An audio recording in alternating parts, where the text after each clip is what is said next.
예배로의 부름. 여호와의 말씀에 내가 불로 둘러싼 성곽이 되며 그 가운데에서 영광이 되리라. 우리를 눈동자 같이 지켜주시는 하나님, 주의 임재를 갈망하며 예배의 자리에 나오게 하심에 감사드립니다. 이 예배를 기쁘게 받아주시고 성령의 단비를 내려 주옵소서. 우리의 생명 되시는 예수 그리스도의 이름으로 기원합니다. 아멘. 경배 찬송 36장 다 함께 부르시겠습니다.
곽태기 교수님께서 성시교독 순서를 맡아 주시겠습니다. 교독문 13번으로 성시교독 하시겠습니다.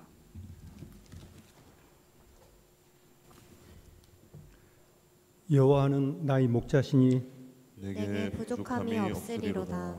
그가 나를 푸른 풀밭에 누이시며 쉴 만한 물가로 인도하시는도다. 내 영혼을 소생시키고 자기 이름을 위하여 의의 길로 인도하시는도다.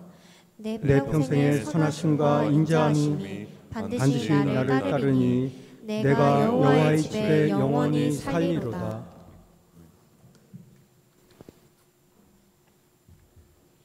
최재영 선생님께서 대표 기도해 주시겠습니다.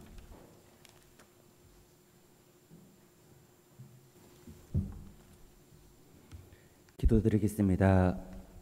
거룩하고 전능하신 삼위일체 하나님, 영광과 찬양을 드립니다. 부족한 저희들을 사랑해 주시고 돌봐 주셔서 거룩한 날 하나님께 예배할 수 있도록 하시니 감사합니다. 저희의 예배와 예배 후의 삶이 하나님께서 기뻐하시며 좋았더라고 말씀하시는 신령과 진정의 예배가 되도록 인도하여 주옵소서. 자비로우신 하나님, 주님 앞에 설 때마다 저희의 부족함을 깨닫습니다. 저희의 죄를 용서해 주옵소서. 이 시간 성령의 은총을 부어주셔서 옛사람을 벗어버리고 새 사람으로 살아가도록 축복하여 주옵소서. 지리한 장맛비가 곳곳에 피해를 입히며 많은 이들의 걱정과 고통을 당하고 있습니다.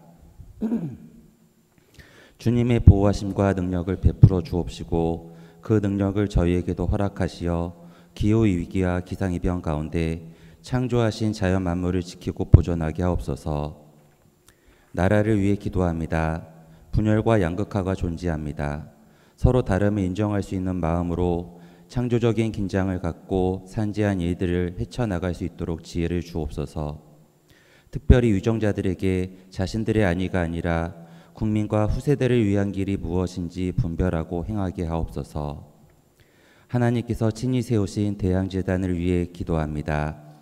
교육기관과 사업자들이 자신만의 편의와 이익을 생각하지 않고 주님의 뜻을 먼저 숙고하도록 인도하여 주시고 재단을 위해 헌신하게 하시고 베풀어 주신 은사와 경험과 재능과 물질로 일할 수 있는 열정을 더하여 주옵소서.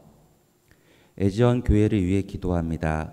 예배와 보호금이 부흥되게 하시고 말씀과 기도가 흥하게 하시어 거룩한 제자들이 자라게 하옵소서.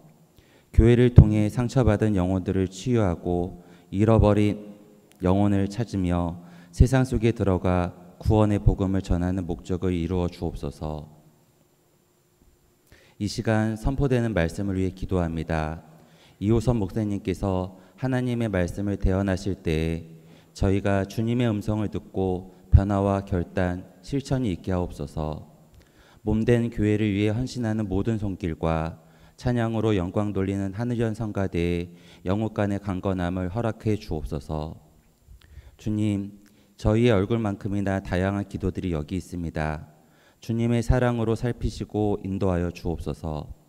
주님께서 허락하신 축복에 감사하는 기도들을 기뻐하여 주시고 육신적인 아픔과 질고를 두고 기도하는 이들에게 치유와 회복을 얻게 하옵소서. 자녀들의 교육 문제, 취업과 경제적인 문제, 여러 가지 관계의 문제로 힘들어하며 간구하는 이들에게 세상을 이길 힘을 주옵소서. 저희의 기도가 일방통행이 되지 않기를 빕니다. 이 시간 저희의 귀를 열어 주님의 기도를 또한 듣게 하옵소서. 주님, 이 예배가 하나님의 은총과 능력을 맛보며 기적을 경험하는 출발점이 되게 하옵소서. 모든 말씀을 예수 그리스도 이름으로 기도드립니다. 아멘.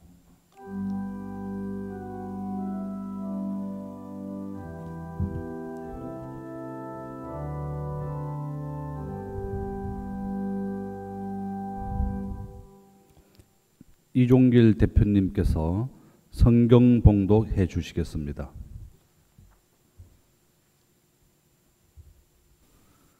오늘 우리에게 주신 하나님의 말씀은 마태복음 19장 16절에서 22절과 누가복음 12장 13절에서 21절까지의 말씀입니다.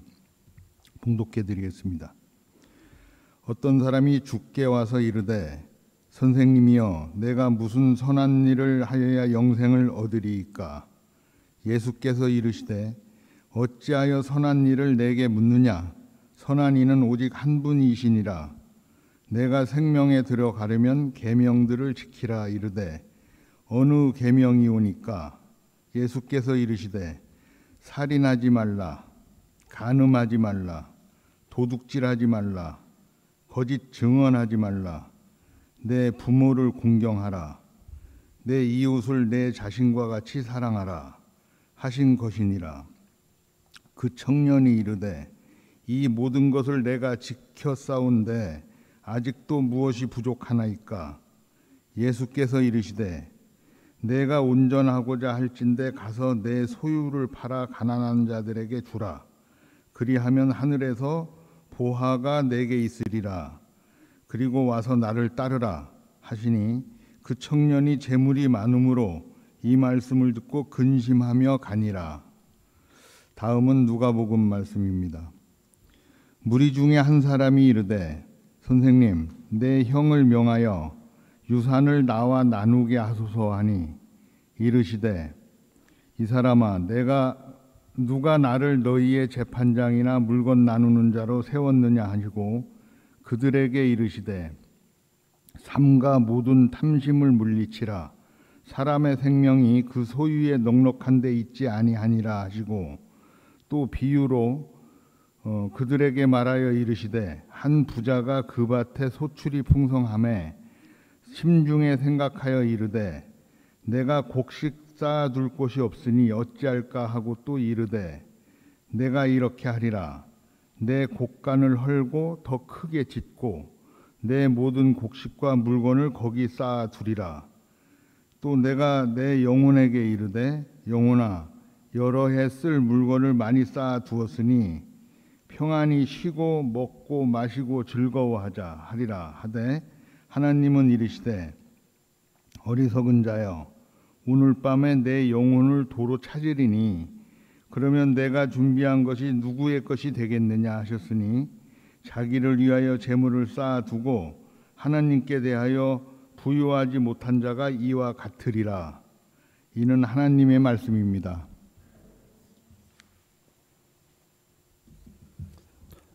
하늘연 성가대의 특별 찬양이 있겠습니다.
이효섭 목사님께서 설교해 주시겠습니다.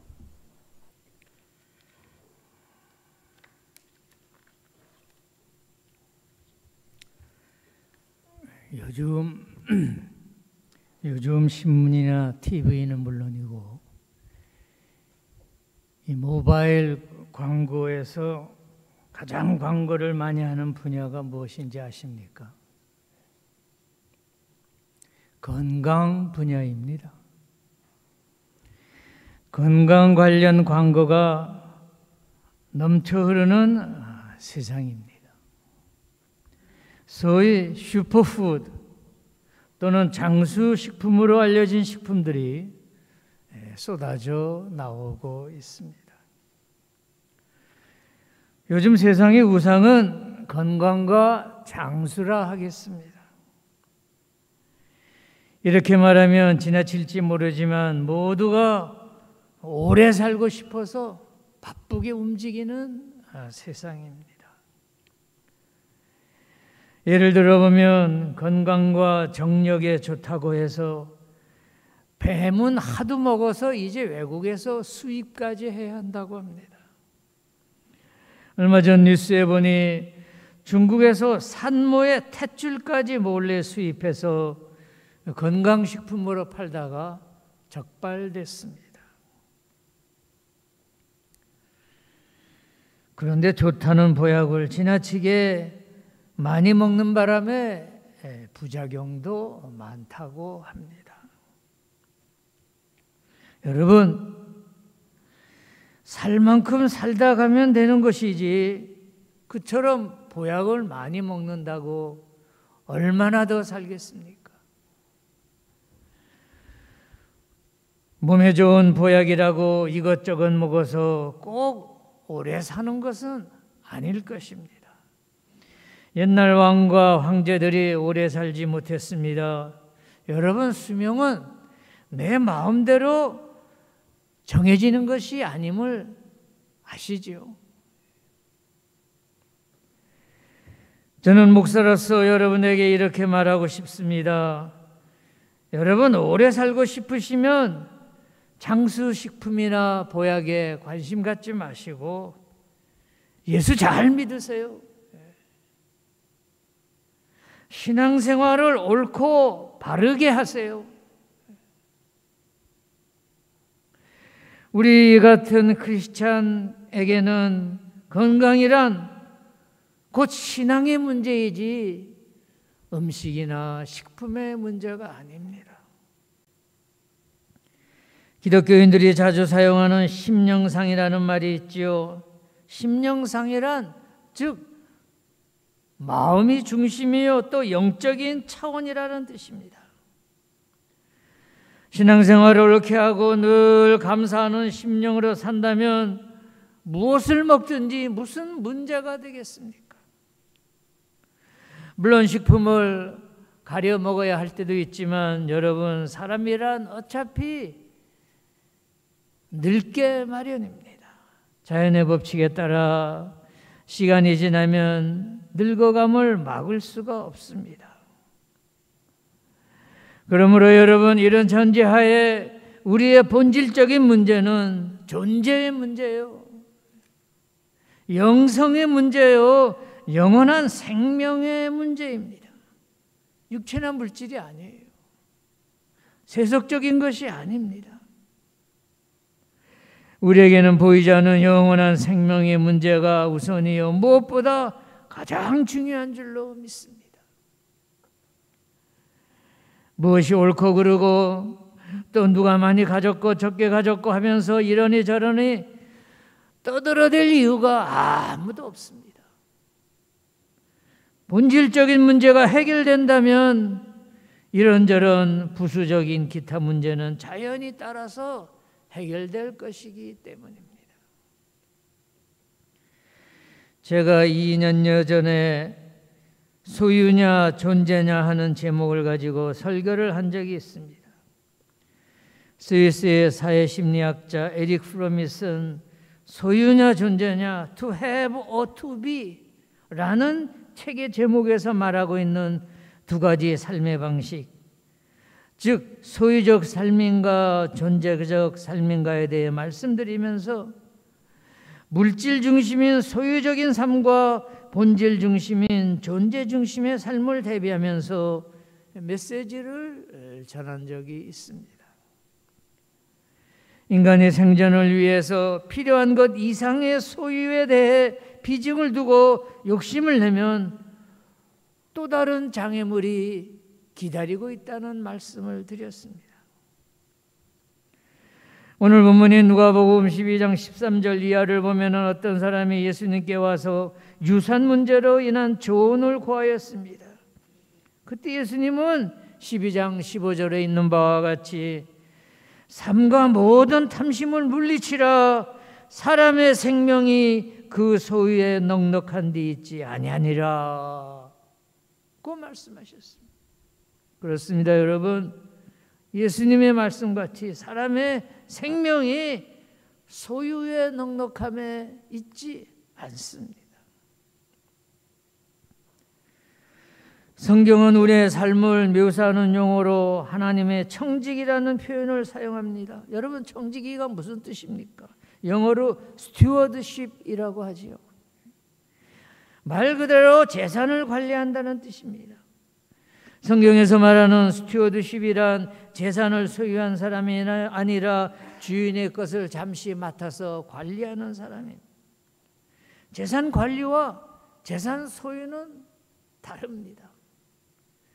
만약 청지기가 주인의 재산을 가지고 내 것이다 손대지 말라면서 마치 남의 집 문패에 자기 이름을 써서 붙이고 내 집이라고 떼쓰는 것과 다를 바가 없습니다. 무례한 있을 수 없는 불법적인 행동입니다.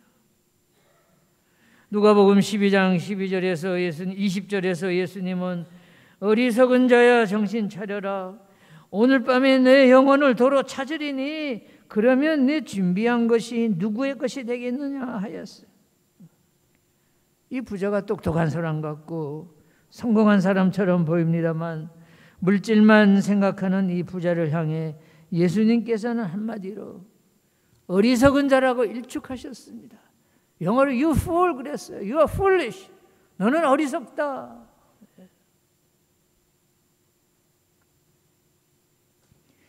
왜 그렇습니까? 이 부자는 소유만을 생각하며 인간의 본질적인 존재의 의미를 소홀히 여겼기 때문입니다. 사랑하는 여러분, 물질이 우리의 우상이 되어서는 안 됩니다.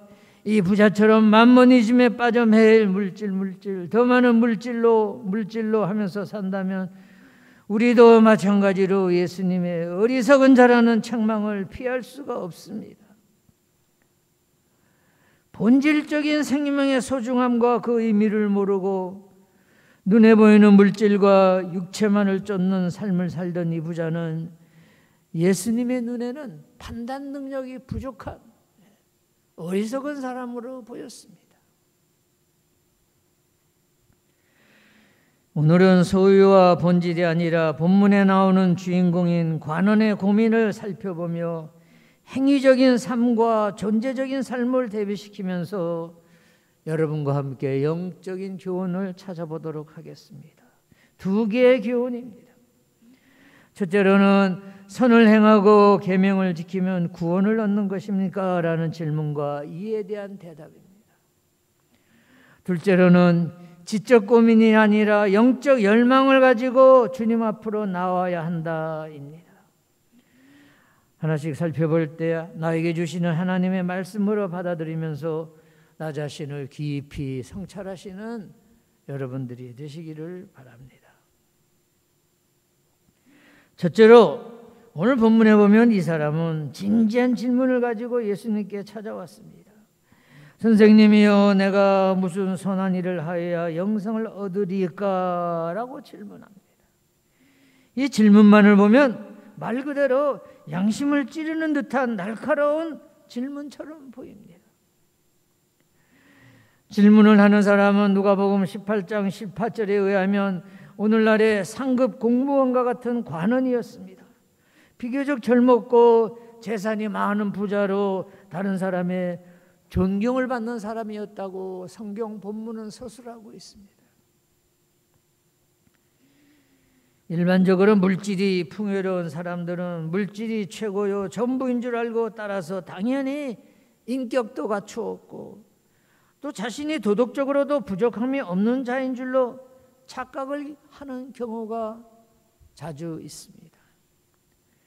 따라서 이러한 사람은 영적인 진리에 대해서 등한시하는 경우가 많습니다. 그러나 본문의 관원은 사회적으로 성공한 사람이면서도 신령한 진리를 갈망하고 있었습니다. 그는 나름대로 영원한 생명을 사모했고 또 그것을 확증하기 위해서 어려서부터 나름대로 열심히 계명을 따지며 지키고자 했던 사람입니다. 예수님 앞에 나와서 율법을 다 지켰다고 말할 정도였습니다.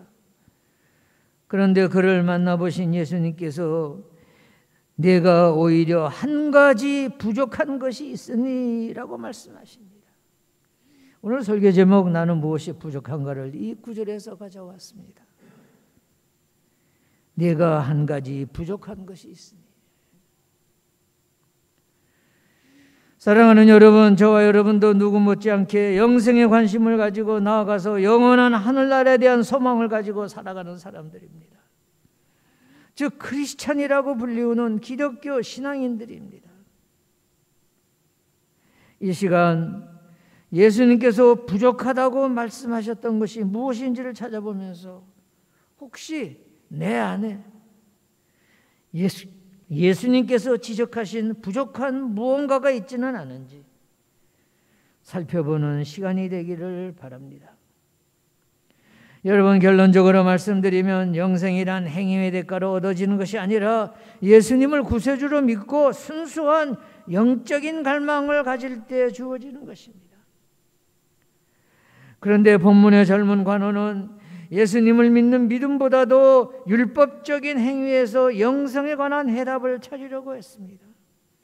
그가 던진 질문, 내가 무슨 선한 일을 하여야 영생을 얻으리까? 라는 질문에서 알 수 있듯이 선한 행위를 통해서 영생을 얻을 것을 길이라고 생각하고 자신에게 필요한 선한 행위가 더 있는지를 알고자 했던 것입니다.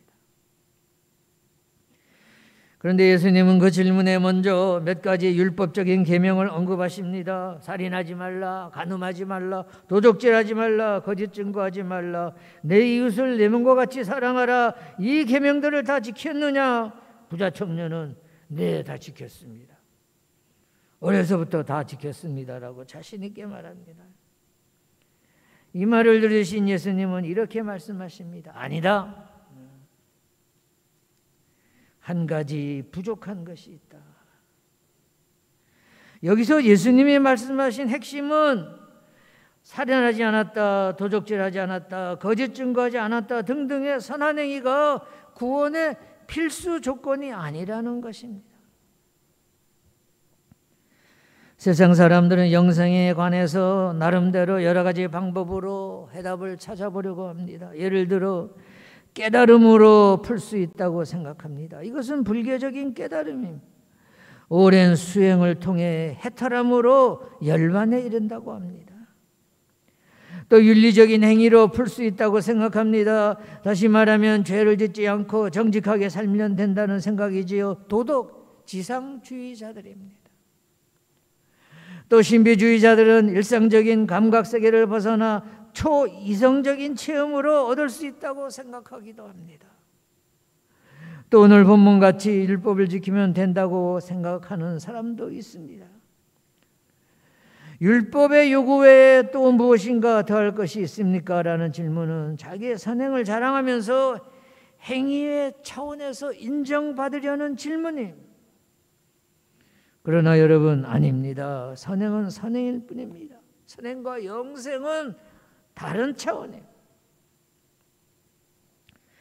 둘째로 여러분, 오늘 우리는 율법적인 계명이 아니라 진지한 영적 열망을 가지고 주님 앞으로 나와야 한다는 점을 강조하고 싶습니다.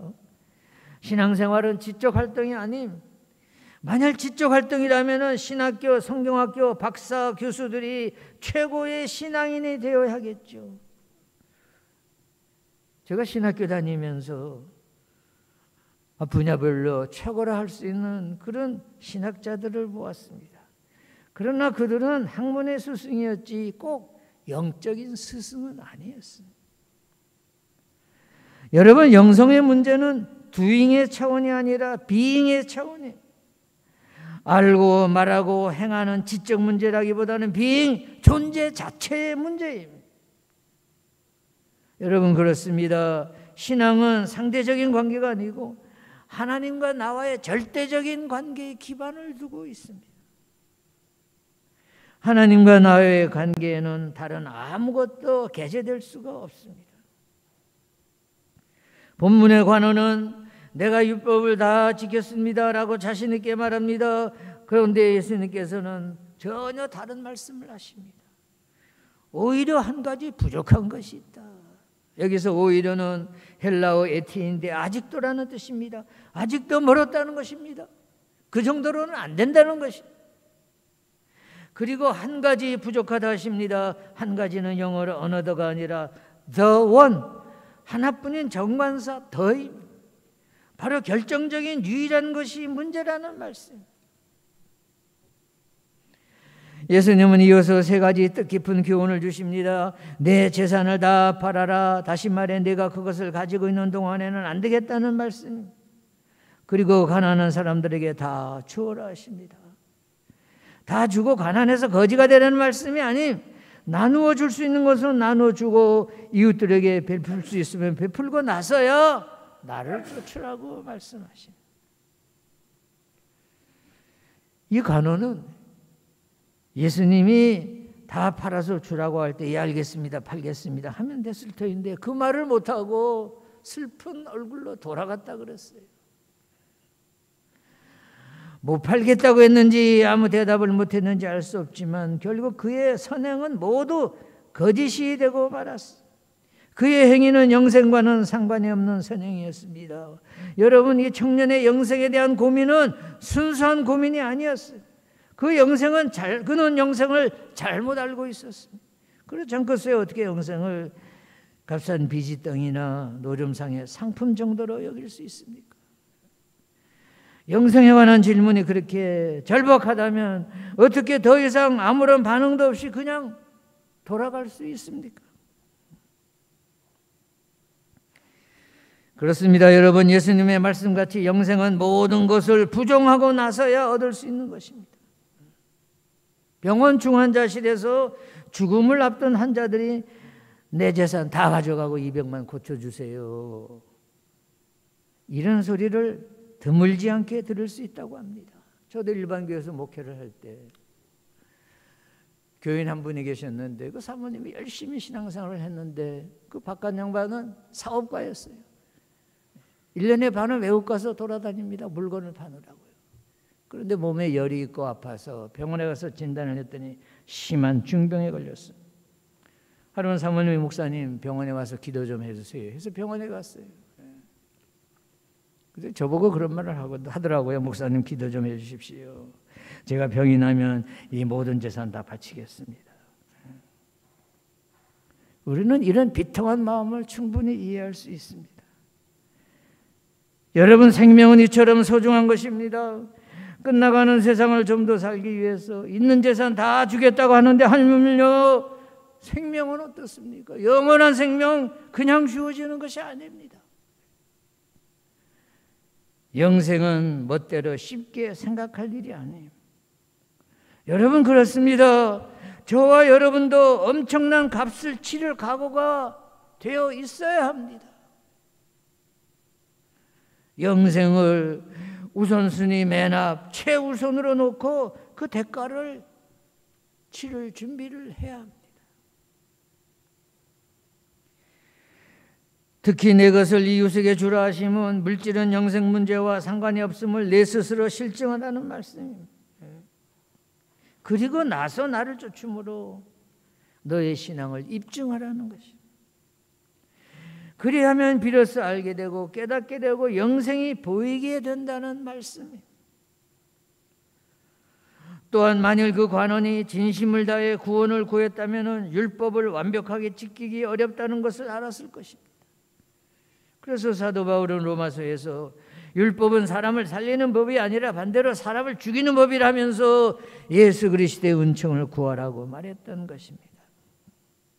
본문의 이 관원은 이미 말씀드린 여러 가지를 고려해 볼 때 율법을 온전히 지킨 사람도 아님, 율법을 조금 알고 있는 것만 가지고 율법을 완벽하게 다 지켰다고 착각하고 있는 사람이에요. 이 사람을 요즘 표현을 하면은 겉으로 보기에 잘 믿는 사람이었습니다. 지적으로도 부족함이 없는 사람이었습니다. 그러나 본질적인 차원에서는 전혀 아니었어요. 흉내만 내었지 믿는 사람이 아니었어요. 착각 속에 빠진 거짓 신앙인이라고 할 수 있어요. 오늘 설교를 정리 요약합니다. 여러분 모두가 크리스찬으로서 그동안도 주님을 위해서 많은 것을 버리고 주님을 쫓으신 줄로 압니다. 또 그래서 오늘 이 아침도 주님의 전에 나오신 줄로 믿습니다. 또 뒤에서 남모르게 봉사도 많이 하였고 또 물질로 이웃에게도 나눠주고 베풀었습니다. 그러나 사랑하는 애지연 성도 여러분, 부족한 나의 한 가지를 살피라는 주님의 말씀대로 자신의 신앙 상태를 늘 성찰하시기 바랍니다. 나는 무엇이 부족한가? 나는 무엇이 모자란가? 무엇보다 오늘 이후로는 더 많이 버리고 나를 비울 수 있게 되기를 바랍니다. 비워진 그 자리에서 세상의 그 누구도 무엇도 줄 수 없는 하나님만이 주시는 기쁨 안에서 풍성한 영적인 삶을 살아가시는 여러분들이 되시기를 바랍니다. 근심과 염려 가운데서 사는 삶이 아니라 영적인 열망을 가지고 매일 영생의 기쁨을 누리시면서 살아가시는 애지연 성도 여러분, 세정선교 회원 여러분, 또 유튜브로 함께 예배드리시는 일반 성도님들이 되시기를 바라면서 오늘 설교를 마치겠습니다. 기도하겠습니다.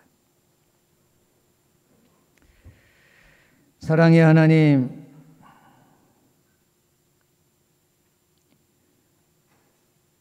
늘 자신을 반성하고 자신의 참모습을 정직하게 살피도록 인도하여 주시옵소서.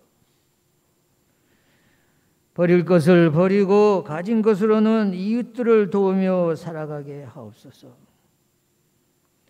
주님 앞에 서는 날까지 부끄러움 없는 참 신앙인으로 영적인 뜨거운 열망을 가지고 살게 하여 주시옵소서. 내 생명의 주인 되시는 예수님 이름으로 기도드렸습니다. 아멘.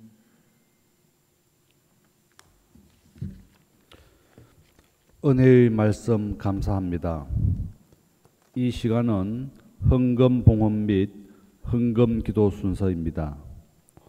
오정인 대원의 특송 후 장혜원 교수님께서 드려진 예물 봉헌과 기도를 해 주시겠습니다.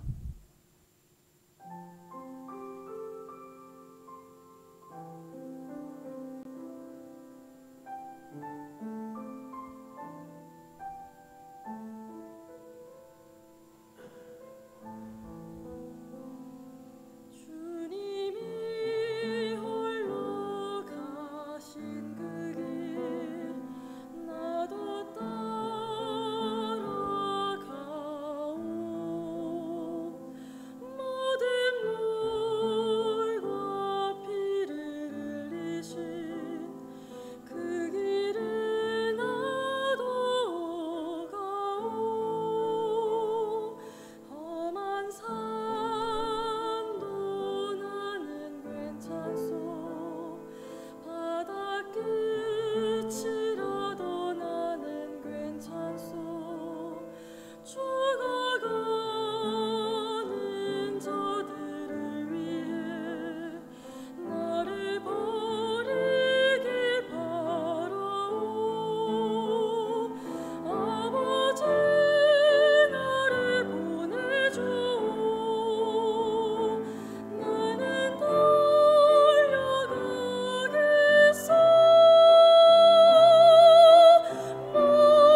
살아계셔서 우리 삶의 터와 기둥이 되어주시는 하나님, 오늘도 우리의 예배를 기쁨으로 흠양하여 주시고 귀한 말씀 가운데 임재하시어 저희의 삶을 거룩하고 풍요롭게 인도해 주시길 원합니다. 주님, 우리가 세상에서 소유한 모든 것은 잠시 빌려 받은 것이 지나지 않음을 깨달아 알게 하시어 물질에 얽매여 하나님을 사랑하고 이웃을 섬기라는 주님의 뜻을 망각하지 않게 하옵소서. 이 시간 우리의 마음과 신앙의 표현을 담아 예물을 드립니다. 이 예물을 통해 시대를 선도하는 대항학원의 미래와 가르침과 선교의 활동, 그리고 이웃을 사랑하는 일들이 더욱 확장되도록 축복해 주옵소서. 자원하여 드린 손길들을 헤아려 주시고 그 일터와 가정과 자녀들이 주님의 길을 따르는 축복과 은총으로 덧입혀 주옵소서. 날마다 우리의 영육을 위해 공급해 주시는 사랑 많으신 예수님의 이름으로 기도합니다. 아멘.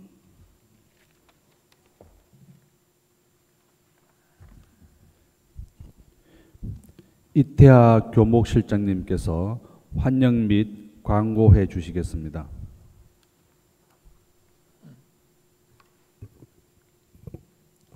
오늘 예배에 참석하신 모든 분들께 하나님께서 주시는 은총과 평강이 가득하기를 기원합니다.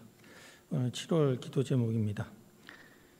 세종대학교를 비롯해 대항학원 산하의 교육기관과 모든 산업체가 하나님과 동행함으로 날로 발전할 수 있도록 기도해 주시기를 바랍니다.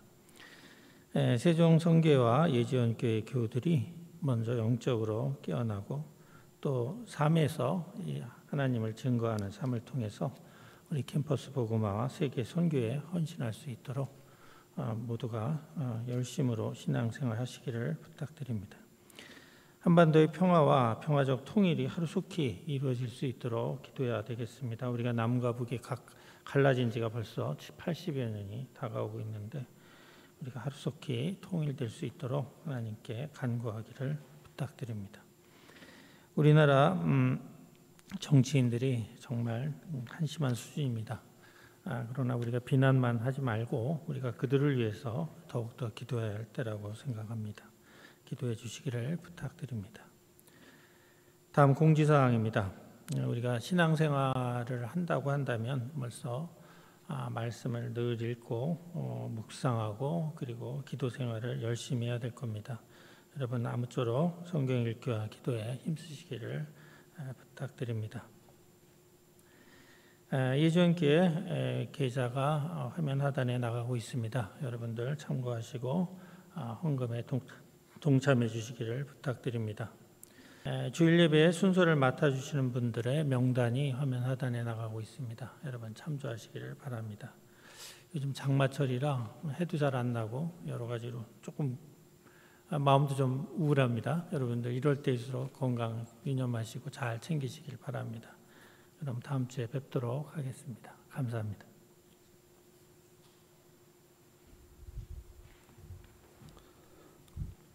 결단 찬송 380장 부르시겠습니다.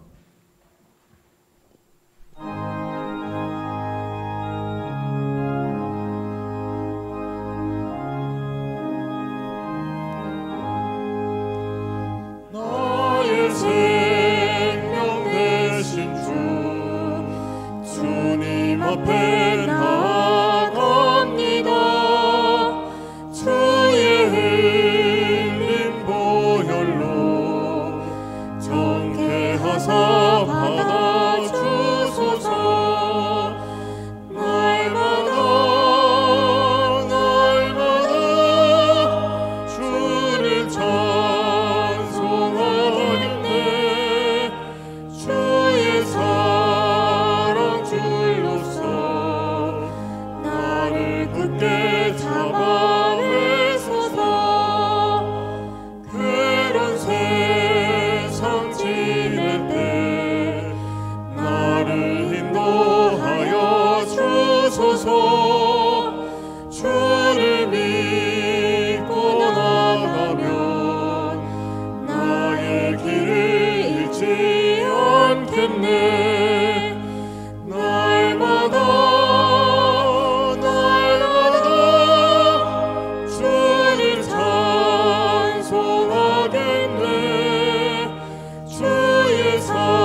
다 같이 주기도문으로 예배를 마치겠습니다.